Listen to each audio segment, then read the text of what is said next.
প্রিয় ছাত্রছাত্রীবৃন্দ, তোমরা কেমন আছো? আমি জানি তোমরা সবাই ভালো আছো। প্রিয় ছাত্রছাত্রী, পূর্বের ক্লাসগুলোর মতো আজকেও আমি তোমাদের সামনে অনলাইন ক্লাস নিয়ে হাজির হয়েছি। তোমাদের সবাইকে আজকে অনলাইন ক্লাসে স্বাগতম। শিক্ষক পরিচিতি, আমি কৃষ্ণা রানী, প্রভাষক Bangla, Mayurjana foundation school and college, বিষয় বাংলা দ্বিতীয় পত্র, শ্রেণী নবম। প্রিয় শিক্ষার্থীরা,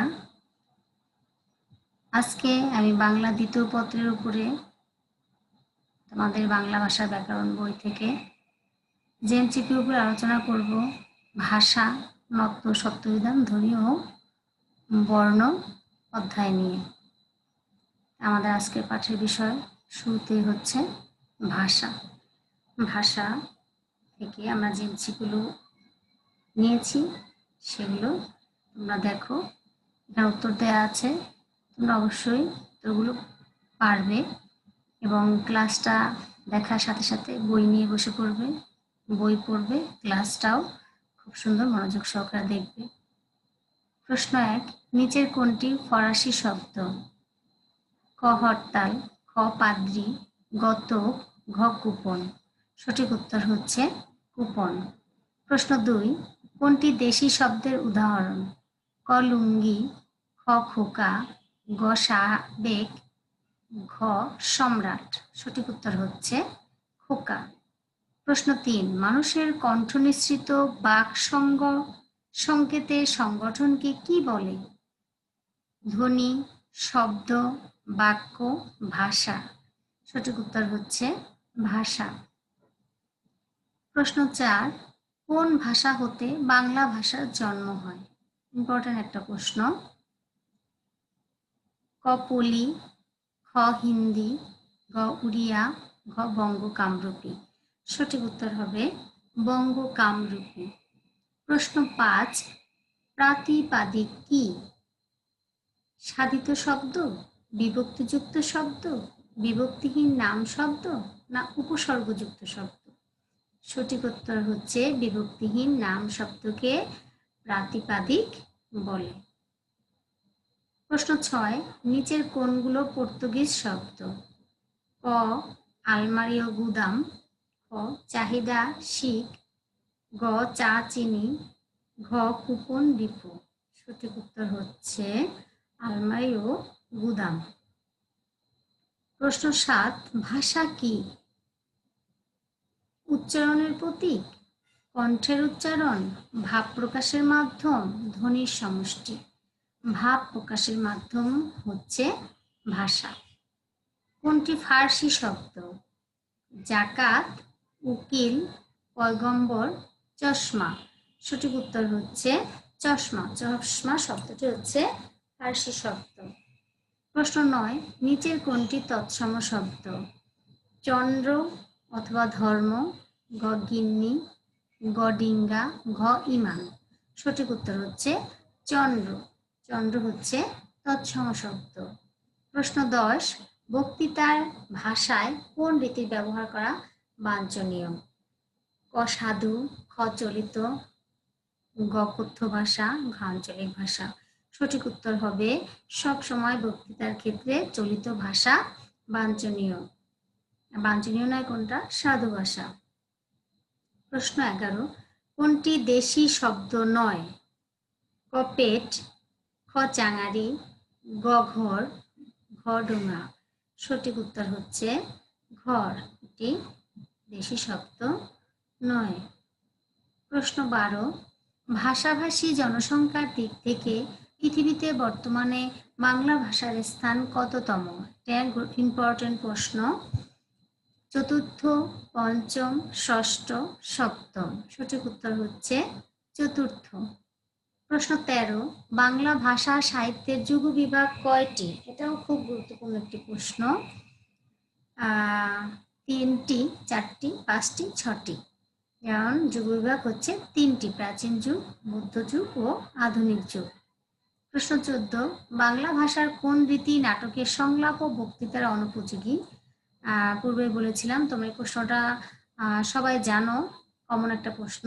সাধু রীতি, উত্তরটা হচ্ছে সাধু রীতি নাটক ও সংলাপের ক্ষেত্রে অনুপযোগী।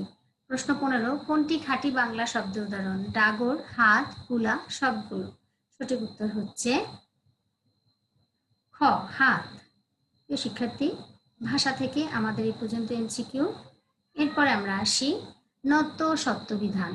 নত্য সত্যবিধান থেকে তোমাদের বোর্ড পরীক্ষা অবশ্যই এমসিকিউ থাকবে। তো সেই আলোকে আমি কিছু গুরুত্বপূর্ণ প্রশ্ন এখানে তুলে দিয়েছি, তোমরা মনোযোগ সহকারে দেখো। এবং আমি এই নত্য সত্যবিধান থেকে কোনো অ্যান্সার বলে দিব না এবং অ্যান্সার দিয়ে দিব না, কারণ এই চ্যাপ্টারটা তোমরা খুব ভালো করে পড়বে এবং আমি সবগুলোর উত্তর বলে দিলে তোমরা তো তাহলে চেষ্টা কম করবে। এই জন্য আমি এটা উত্তর দেইনি। তোমরা নিশ্চয়ই বইয়ের বাইরে কোনো প্রশ্ন নেই, বইয়ের ভেতর থেকে খুঁজে উত্তরগুলো তোমরা কারেক্ট করবে। প্রশ্ন 1, নত্যবিধান অনুযায়ী কোনটি সঠিক নয়? ক তৃণ, খ ঘণ্টা, গ ঋণ, ঘ হরিণ। তোমাকে বলতে হবে সঠিক উত্তর কোনটি। প্রশ্ন 2, সমাসবদ্ধ শব্দে সাধারণত নত্যবিধান খাটে না, এরূপ উদাহরণ কোনটি? গ্রন্থ, ক্রন্দন, দুর্নিবার, ধরন। প্রশ্ন 3, স্বভাবতই মূর্ধন্য হয়েছে কোন শব্দটিতে? ক বর্ণনা, খ লণ্ঠন, গ বাণিজ্য, ঘ কারণ। মূর্ধন্য কোন শব্দে ব্যবহৃত হয়েছে? প্রশ্ন 4, কোন শব্দের বানানে মূর্ধন্যস্বর লেখার প্রয়োজন হয়? কোন শব্দের বানানে মূর্ধন্যস্বর লেখার প্রয়োজন হয়? নত্য এবং সত্যবিধান কাকে বলে পড়লেই প্রশ্ন উত্তরটা পেয়ে যাবে। ক তৎসম, খ দেশি, গ বিদেশি, ঘ তদ্ভব। প্রশ্ন 5, ইকারান্ত এবং উকারান্ত উপসর্গের পর কতগুলো ধাতুতে মূর্ধন্য হয়, এরূপ উদাহরণ কোনটি? ক বর্ষা, খ কৃষক, গ দৃষ্টি, ঘ অভিষেক।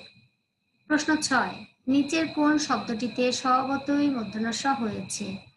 ক ওষ্ঠ, খ বর্ষণ, গ প্রতিষ্ঠান, ঘ আষাঢ়। প্রশ্ন 7, ত বর্গীয় বর্ণের আগে কখনো কোনটি হয় না? ক দন্তন্য, খ মূর্ধন্য, গ দন্তস্ব, ঘ তালব্যস্য।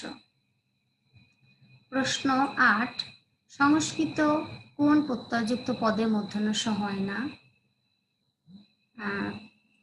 ক হচ্ছে সৈন্য়, সৈন্য় রস্যি ক স্নিক, গ অনট, ঘ সাত। প্রশ্ন 9, রি ও রিকারের পর স হয়, এরূপ উদাহরণ কোনটি? ক অনুষঙ্গ, খ নষ্ট, গ বর্ষণ, ঘ ঋষি। ধ্বনি ও বর্ণ, স্বরবর্ণের এবার আমরা ধ্বনি ও বর্ণ অধ্যায়টি নিয়ে আলোচনা করব।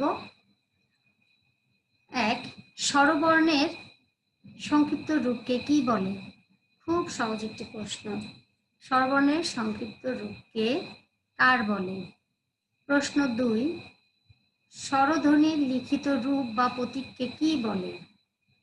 স্বরস্বর, স্বরবর্ণ, স্বরাগম, স্বরলিপি। স্বরবর্ণ। প্রশ্ন 3, ও উচ্চারণ স্থান অনুসারে বর্ণের নাম কি? দন্তবর্ণ, ওষ্ঠবর্ণ, কণ্ঠস্থ বর্ণ, তালব্য বর্ণ। উত্তর হবে কণ্ঠস্থ বর্ণ। তোমরা উচ্চারণ করে দেখতে পারো। প্রশ্ন 4, নিয়োগ যোগ চ এর সমন্বয়ে গঠিত যুক্তবর্ণের শব্দ হলো ব্যঞ্জন, তৃষ্ণা, অঞ্চল। 4 নম্বরে হচ্ছে যজ্ঞ। সঠিক উত্তর হচ্ছে অঞ্চল। প্রশ্ন 5, নিচের কোনটিতে শব্দের মাঝে স্বরবর্ণের পূর্ণরূপ রয়েছে? উকিল, বাউল, মৌসুমী, পৃথিবী। সঠিক উত্তর হচ্ছে বাউল। প্রশ্ন 6, কোনগুলো কণ্ঠ ধ্বনি? চ ছ জ ঝ নিয়, ক খ গ ঘ উম, ট ঠ ড ঢ মূর্ধন্য, ত থ দ ধ দন্তন্য। সঠিক উত্তর হচ্ছে খ। প্রশ্ন 7, যৌগিক স্বরধ্বনির প্রতীক কোনটি? ক ঔ, অরি, গ দীর্ঘি, ঘ অ। সঠিক উত্তর হচ্ছে ও। মৌলিক স্বরধ্বনি কয়টি? ইম্পর্টেন্ট প্রশ্ন। হচ্ছে 2টি, 5টি, 6টি, 7টি। সঠিক উত্তর হচ্ছে 7টি। প্রশ্ন 9, বাংলা বর্ণমালায় পূর্ণমাত্রা, অর্ধমাত্রা ও মাত্রাহীন বর্ণের সংখ্যা কতগুলো? প্রশ্নগুলো তোমরা দেখতে পাচ্ছ। উত্তরটি হচ্ছে ক 33, 8, 10। পূর্ণমাত্রা, অর্ধমাত্রা ও মাত্রাহীন বর্ণের সংখ্যা। প্রশ্ন 10, পদ্য এর শুদ্ধ উচ্চারণ হলো। শুদ্ধ উচ্চারণগুলো দেখো। প দ দয় চন্দ্রবিন্দু, পয়কার দ দয়কার, প দ দয়কার চন্দ্রবিন্দু, প দ দয়রস্য চন্দ্রবিন্দু। সঠিক উত্তর হচ্ছে পদ্ম, প দ দয়কার চন্দ্রবিন্দু। প্রশ্ন 11, ধ্বনি তৈরিতে সহায়তা করে কোনটি? স্বরতন্ত্রী, গলনালী, তালু, বাকযন্ত্র। সঠিক উত্তর হচ্ছে বাকযন্ত্র। বাকযন্ত্রের সাহায্যে আমরা ধ্বনি উচ্চারণ করতে পারি। প্রশ্ন 12, অ, ই, উ, ঋ কোন ধরনের স্বরধ্বনি? দীর্ঘ স্বরধ্বনি, হর্ষ স্বরধ্বনি, যৌগিক স্বরধ্বনি, মৌলিক স্বরধ্বনি। সঠিক উত্তর হচ্ছে হর্ষ স্বরধ্বনি। প্রশ্ন 13, মৌলিক স্বরধ্বনি কোনটি? রস্যু, দীর্ঘ, ওই, ও। সঠিক উত্তর হচ্ছে রস্যু।